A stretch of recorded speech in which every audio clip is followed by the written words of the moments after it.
There's an odd contradiction at the heart of modern Europe.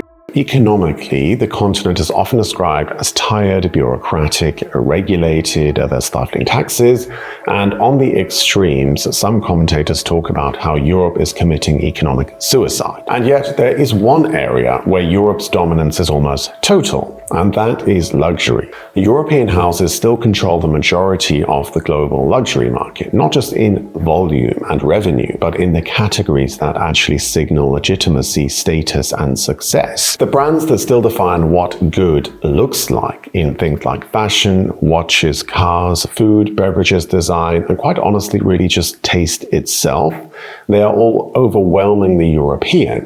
Paris, Milan, Florence, Geneva.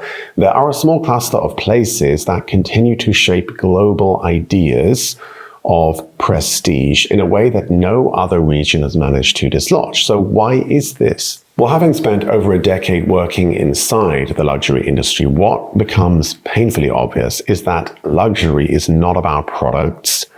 The objects matter, but they are not the point. Luxury really works on the emotional level. Luxury brands are essentially selling a feeling, and they answer the deeper question of where do I belong? And Europe still has an answer to that question, a culturally convincing one, and that's the real puzzle, because while Europe has been losing ground in almost every growth-driven metric that modern economies care about, the brands that exude what you could call European values, they have retained an extraordinary amount of authority over meaning and taste. Europe still decides what refinement looks like, what restraint signals, and what counts as timeless rather than merely expensive. European products still signal success and status, even by those who bash it on every other metric. It's just hilarious. You have guys wearing a Rolex, driving a Pagani, wearing a Keaton suit, talking about how Europe is finished. I mean, come on, seriously? So the real question is why? Why in a world obsessed with progress and acceleration, a slower, constrained continent still gets to define the standard? And what does that say about the kind of economy Europe has become? The mistake that most people make when they look at Europe's grip on luxury is to treat it as a market outcome, as if it was simply the result of clever branding or a few successful conglomerates that happened to scale faster than their competitors elsewhere. This is really all about storytelling, or you could call it brand capital or cultural capital. What Europe retained, even as its economic position weakened, was cultural authority. The ability to define what refinement looks like before anyone else has even asked what it costs. That authority isn't especially visible if you're looking at GDP figures or growth charts. It really operates at a very different layer altogether, that it's not purely about consumption. So luxury works only when there is agreement about standards that cannot be easily justified. So why one watch feels timeless and another feels flashy, and why some forms of wealth read as secure while others read as temporary. Europe never fully outsourced those judgments to the market. In many places, especially in the US, status was gradually flattened into income. If you earned enough, you could buy your way into other social classes. The hierarchy is there, but it's porous. Upward mobility is not just encouraged, it's actually narratively celebrated with the story of the American dream. I think you don't really realize the power of that story. Europe moves very differently.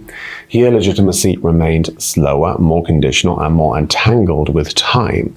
It's never really enough to acquire something. You had to acquire it correctly, in the right place, in the right context, with the right degree of restraint.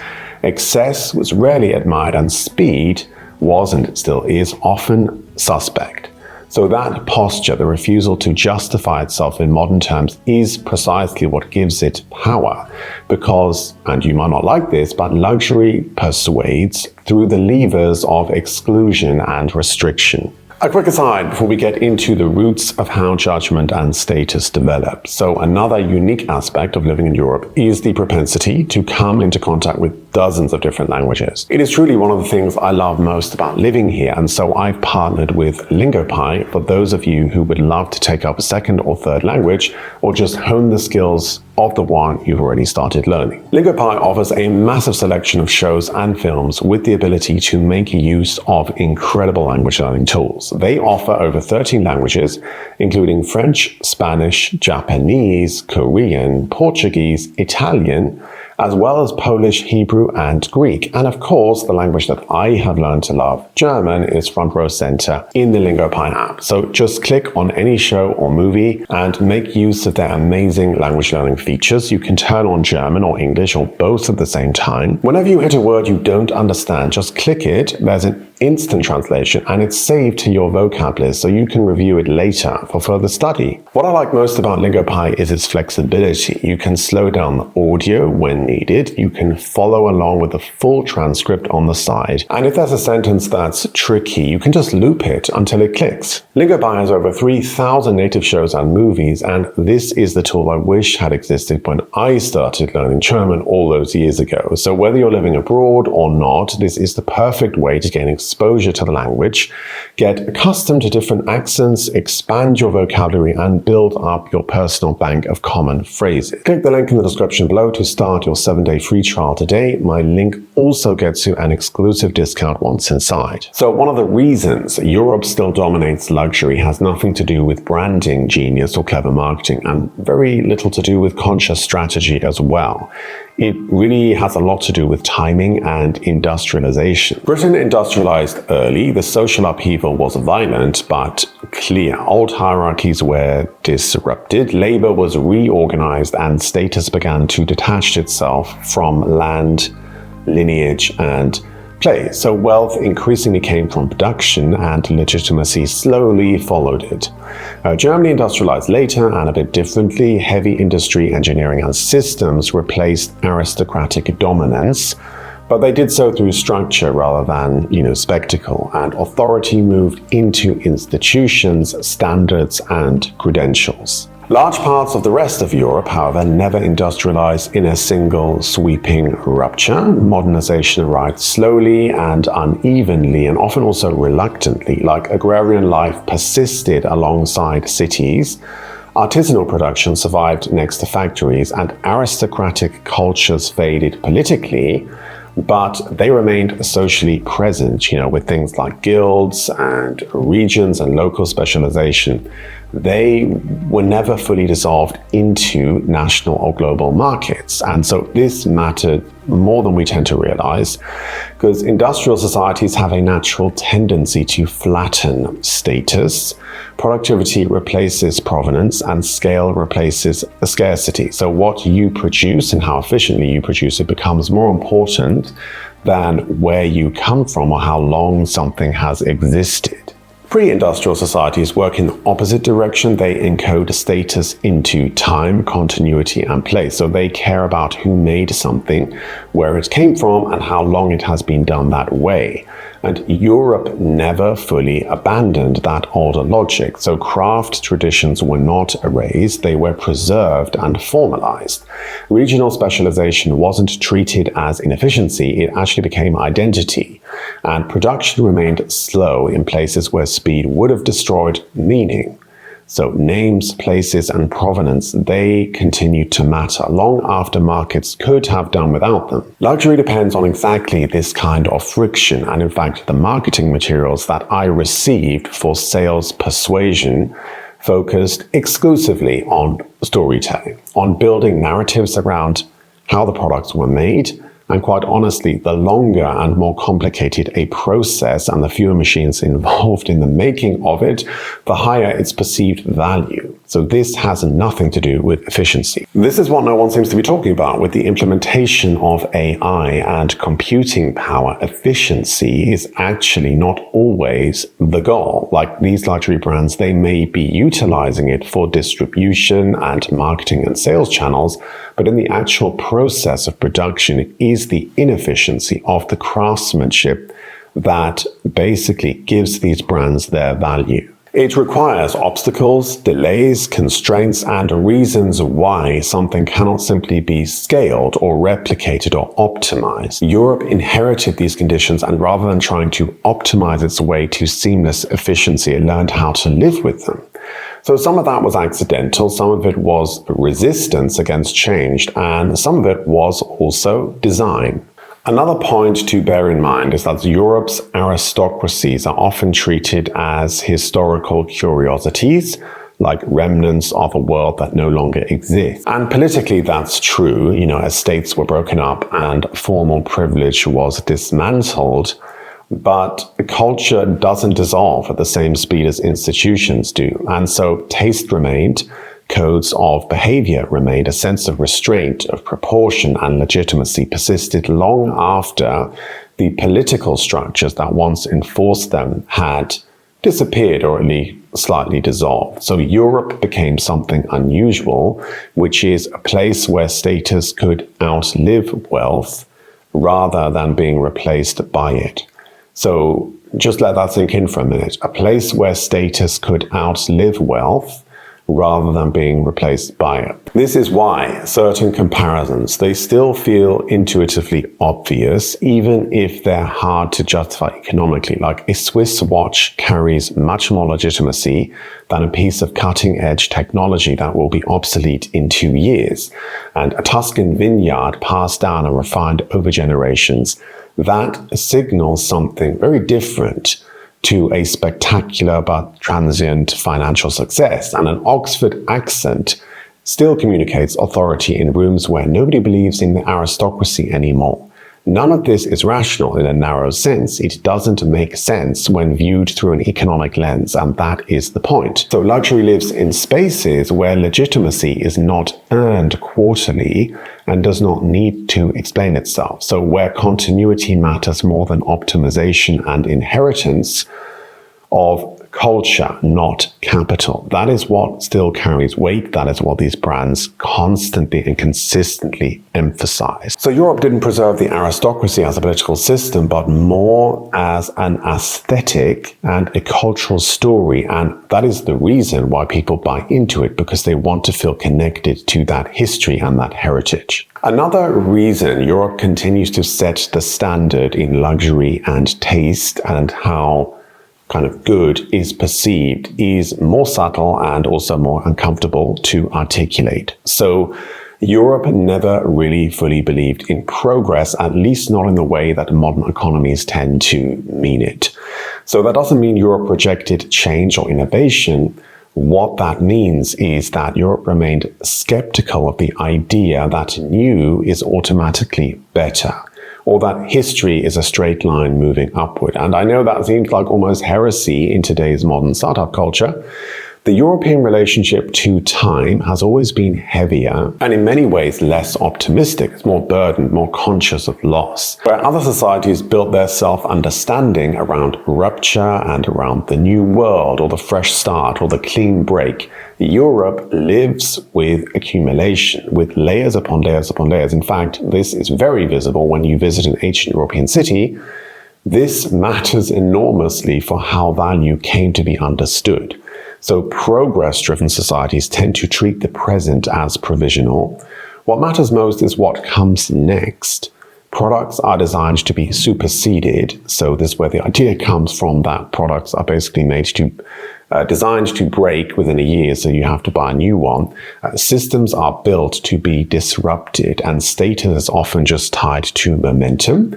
So for being early and being fast and ahead of the curve. Luxury does not thrive in that environment. Luxury requires a degree of suspicion towards the future. It feeds on the idea that some things should not change too quickly or at all. That refinement is not something you invent on demand, but something that emerges very slowly through repetition and restraint. So Europe specialized in this posture long before it became a commercial advantage. You can see it in how European luxury talks about itself, not in the language of innovation, but in the language of continuity, like timeless or iconic or since 1747. This is not just marketing so much as it is the expression of a worldview. It's a quiet insistence that endurance itself carries meaning. So this skepticism towards progress also explains why Europe never tried to compete directly on speed or scale or disruption, once it became clear it would lose. So instead of racing to outgrow new economies, it leaned into what could not be easily accelerated. So taste over novelty, proportion rather than excess, and legitimacy rather than visibility. So the result is a culture where value is often defensive rather than expansive, and where preservation is not framed as stagnation but as care, where restraint signals confidence rather than weakness. So this posture has costs. Of course it does. It makes growth slower, it makes reform harder, it produces a sense of inertia that frustrates those raised on narratives of acceleration. But it also produces something rare in a world obsessed with the next thing. There's a shared agreement that not everything improves by being replaced. Luxury sits directly inside that agreement, so it does not promise a better future. It promises continuity with a past that has already been judged worth keeping. And that, more than craftsmanship or capital, is what Europe continues to export so successfully. It's a way of resisting the pressure to constantly justify yourself in the language of progress.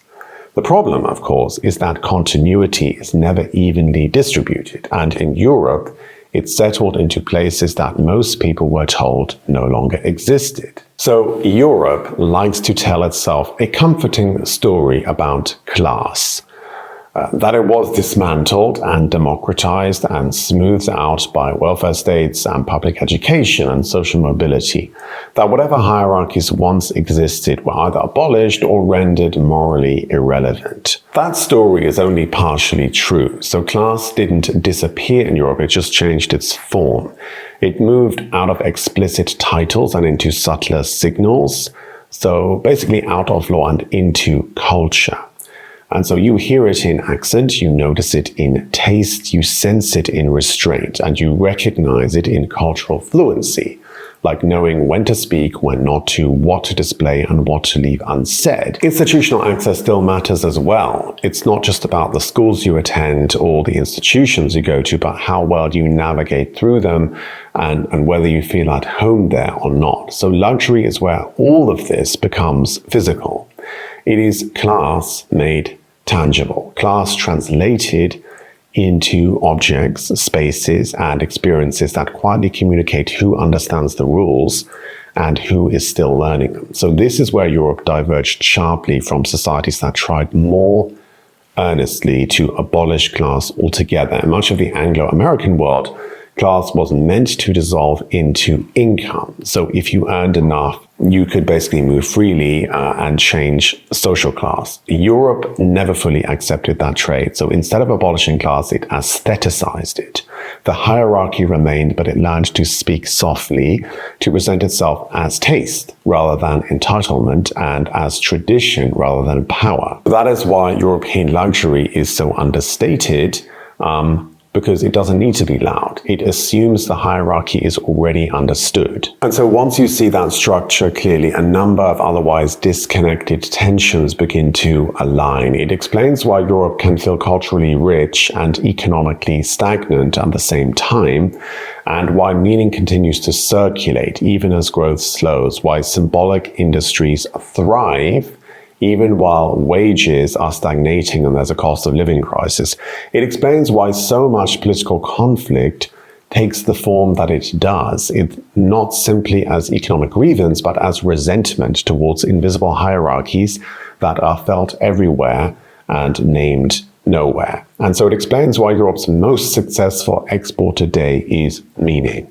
Luxury is not a side story in this picture, it is the cleanest expression of it. Europe dominates by deciding which parts of the past are still allowed to matter, and for now, that remains its last uncontested advantage. The danger of this is that Europe will cling onto this idea for too long, mistaking symbolic dominance for real stability and exporting meaning while importing growth from elsewhere.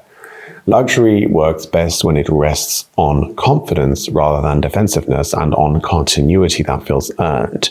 So if Europe no longer produces prosperity at a level that makes these hierarchies feel legitimate, And if more people are asked to respect the standards they can no longer realistically approach, then prestige stops being reassuring and starts becoming brittle. And so at that point, the question won't be whether Europe still sets the standard, it will be whether anyone still agrees to recognize it. Thanks so much for watching. If you like this video, share it with someone else, give it a like, help it spread. That's it for now. Take it easy. Bye.